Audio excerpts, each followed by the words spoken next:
Every second, you feel as if you are directly experiencing the world. A room looks solid and stable. A voice sounds like it is coming from across the table.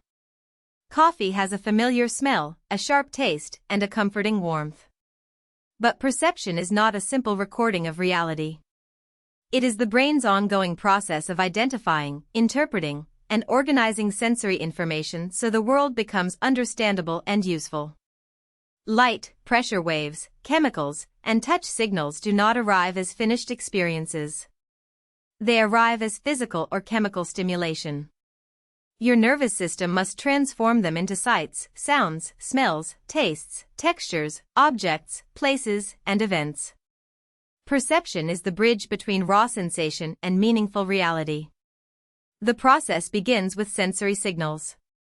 Vision starts when light enters the eye and strikes the retina, a layer of sensitive tissue that converts patterns of light into neural activity. Hearing begins with pressure waves moving through air, vibrating structures in the ear, and being translated into signals the brain can process. Smell depends on odor molecules interacting with receptors in the nose. Taste and touch also begin with specialized receptors responding to chemical, mechanical, or thermal stimulation. In each case, the outside world is not sent into the brain as a complete image or perfect copy. It is converted into electrical and chemical signals. Perception begins when the nervous system receives those signals and starts organizing them into something that matters. What makes perception remarkable is that it feels effortless.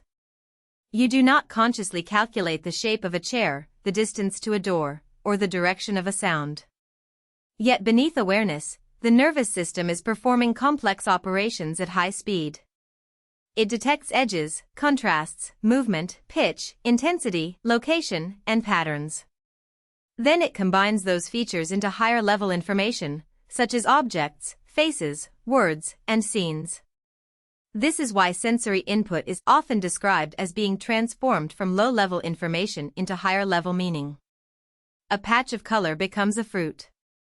A vibration becomes a spoken sentence. A changing pattern of light becomes a person walking toward you. The simplicity of experience hides the complexity of processing. Perception is not only shaped by what enters the senses. It is also shaped by the person doing the perceiving. Learning, memory, expectation, and attention all influence how sensory signals are interpreted. If you are searching for your friend in a crowd, your attention changes what stands out. If you hear a familiar song in a noisy room, memory helps organize the sound. If you expect a text message, you may notice tiny vibrations or even misinterpret unrelated sensations. The brain does not treat sensory information as isolated data. It connects incoming signals with stored knowledge, prior experiences, and current goals. This makes perception flexible and efficient, but it also means that two people can interpret the same situation differently. Attention is one of the most important forces shaping perception. The world contains far more sensory information than the brain can fully process at once, so attention acts like a selective mechanism. It does not simply turn perception on or off. Instead, it boosts certain signals, filters others, and helps decide what becomes prominent in awareness. When you focus on a conversation, background noise may fade. When you scan a road while driving, motion and danger become especially important. This selectivity is useful because perception is meant to guide action. But it also means that unnoticed information can be missed, even when it is directly in front of us. Perception is not just what is available to the senses, it is what the brain selects, organizes, and prioritizes. Illusions reveal how active perception really is. For a long time, people often imagined the senses as passive receivers, like cameras or microphones. But illusions and ambiguous images show that the brain is constantly trying to make sense of incomplete or uncertain input. A line may appear longer because of surrounding arrows. A still image may seem to move. A drawing may flip between two possible interpretations. These effects are not just mistakes. They expose the strategies the brain normally uses to interpret the world quickly. It makes assumptions about light, depth, shape, motion, and context. Most of the time those assumptions help. Sometimes, under carefully designed conditions, they produce a perceptual experience that does not match the physical stimulus. This leads to an important debate: is perception a kind of active hypothesis testing? One view says the brain behaves somewhat like a scientist, constantly generating predictions about what is out there and comparing those predictions with incoming sensory evidence. From this perspective, perception is not built from signals alone. It is the result of the brain's best guess, constrained by sensory data. Another view emphasizes that sensory information may often be rich enough to guide perception without requiring elaborate guesses. In practice, perception likely involves both. The brain uses incoming information, but it also relies on context, expectation, and past experience. The debate matters because it changes how we understand everyday experience, not as raw access to the world, but as an interpretation shaped by both reality and the perceiver. One of perception's greatest achievements is making the world feel stable. Sensory information is constantly changing. Your eyes move several times a second. Lighting changes. Objects shift across the retina as you walk.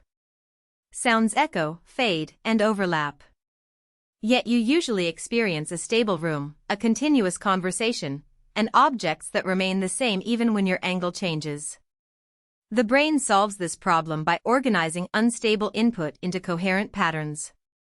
It identifies what is likely to be the same object, where it is located, and how it relates to the body. This stability is not a trivial feature. Without it, experience would feel like a chaotic stream of fragments. Perception gives the world continuity. The brain handles perception through specialized but connected systems. Different regions process different kinds of sensory information. Visual areas help analyze color, motion, depth, and form. Auditory regions process aspects of sound.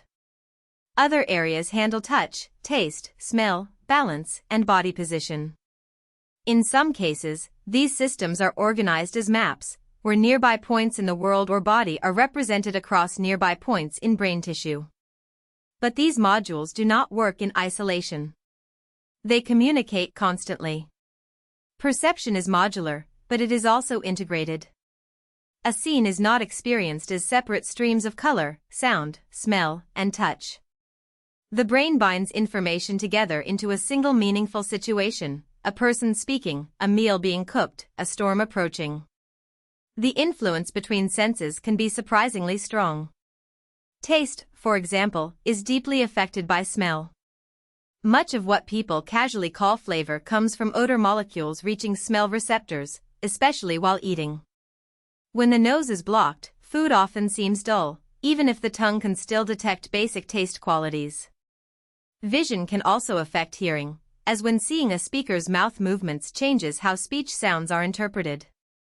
Touch can influence body perception, and sound can change how movement is experienced. These interactions show that perception is not a set of separate channels stacked side by side. The brain combines sensory evidence to form the most useful interpretation of what is happening. Scientists study perception from several angles. Psychophysics measures the relationship between physical stimuli and subjective experience. For example, how much brighter must a light become before a person notices the difference? How faint can a sound be and still be detected? Sensory neuroscience studies the neural mechanisms behind perception, which cells respond, which pathways carry signals, and how brain regions coordinate. Computational approaches ask what information a perceptual system is processing and what problems it must solve. Together, these methods show that perception can be studied scientifically even though it is deeply personal. The experience of red, the smell of smoke, or the sound of music feels private, but the processes that support those experiences can be tested, measured, and modeled. Perception also raises philosophical questions. Do colors, sounds, and smells exist in the world exactly as we experience them, or are they qualities produced by the mind when it interprets physical signals? A wavelength of light is measurable, but the experience of blue depends on a nervous system. A pressure wave can be recorded, but the experience of a melody requires perception. This does not mean the world is imaginary. It means experience is a relationship between the world and the perceiver.